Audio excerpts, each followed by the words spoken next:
Bonjour et bienvenue pour une nouvelle vidéo, j'espère que vous allez bien. Une question que l'on peut se poser, c'est pourquoi est-ce que le pit stop reste intéressant pour la Formule 1? Allez, c'est parti. Ce qu'il faut savoir, c'est que le constructeur Pirelli, c'est jusqu'en 2025 le constructeur exclusif pour la Formule 1. La Formule 1 leur a demandé à ce que le pneu se dégrade assez rapidement pour que les écuries doivent ordonner et s'organiser à faire au moins un pit stop dans une course. Ceci permet de conserver des stratégies au niveau des changements des pneus, c'est-à-dire on est obligé après un pit stop, ou du moins pendant la course, de changer au moins une fois de type de pneu, c'est-à-dire si l'on a par exemple des pneus tendres, qu'on est obligé de les changer en pneu médium ou en pneu dur, ou vice versa, pour aussi obliger les écuries à planifier un pit stop dans la course. Sinon, l'écurie est éliminée. Et on verra en fin de vidéo les avantages et les inconvénients de ce genre de choses.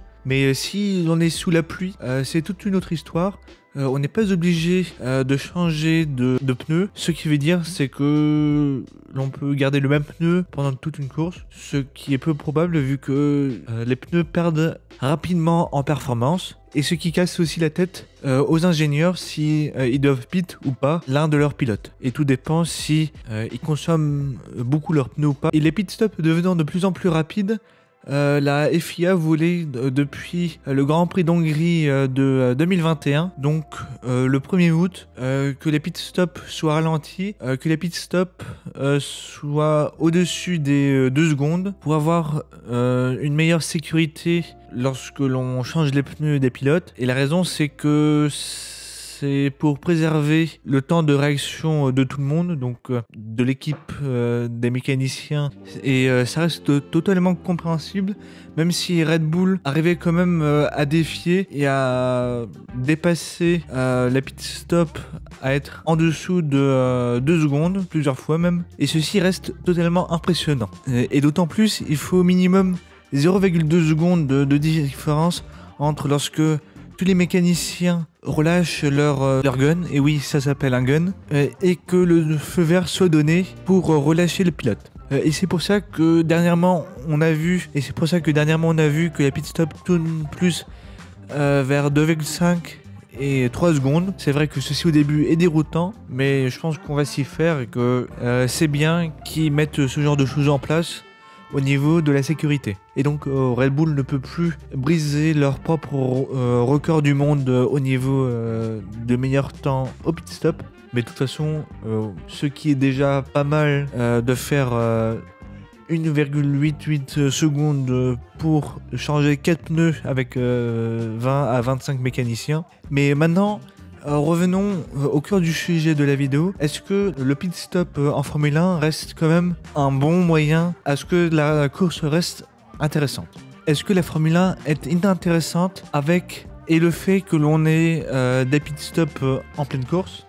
Dans un premier temps, moi je pense que la question elle est vite répondue. Bien sûr, c'est intéressant parce que la course d'Austin nous a montré que parfois ça se joue avec un undercut ou un overcut, c'est-à-dire que l'on parie que si l'on pit avant ou après l'autre personne, que l'on sort quand même devant lui lorsqu'il pit. Ceci est surtout intéressant en fin de course, sur les dernières phases de la course, surtout pour les leaders du championnat, puisque ça va tout se jouer. Celui qui arrive à mieux gérer les pneus et à glisser le moins possible. Mais le fait que l'on ait des pit stops peut devenir inintéressant si l'on se base au niveau du suspense des courses, si l'on se base que sur des pit stops et que des stratégies des pit stops et que l'on se dépasse que dans la pit lane, alors qu'il pourrait se passer aussi plein de belles choses en piste, et que si l'on concevait des pneus qui tiendraient jusqu'au bout, certes on a déjà eu des championnats où le pneu il tient jusqu'au bout et la course était totalement inintéressante, mais avec les technologies d'aujourd'hui et les slicks que l'on a aujourd'hui, de voir sur une course plus courte, de voir ce que ça donne si l'on ne change pas de pneus, quelles stratégies vont choisir les écuries, si par exemple comme pour une course sprint, de choisir quel pneu pour rester devant. Mais une question que je me pose, c'est depuis ces dernières années, on parle beaucoup sur l'écologie, que l'on consomme moins et tout ça. Mais la Formule 1 vient en rajouter une couche et ils veulent que les pneus se dégradent le plus rapidement possible pour que l'on puisse y mettre un pit stop, alors que l'on pourrait peut-être de nouveau essayer une Formule 1 ou une saison de Formule 1 sans pit stop pour de nouveau favoriser des technologies de pneus plus endurants et peut-être qu'il y ait des nouveaux constructeurs qui voudraient bien se rajouter dans le calendrier de la Formule 1 et que l'on ait de nouveau et plutôt les écuries et plus les écuries qui aient le choix de leurs propres pneus et de leur propre constructeur de pneus. Bien sûr, d'autres vont dire « Oh, c'est trop compliqué pour les spectateurs », mais je trouve que ça donne une touche intéressante dans une course.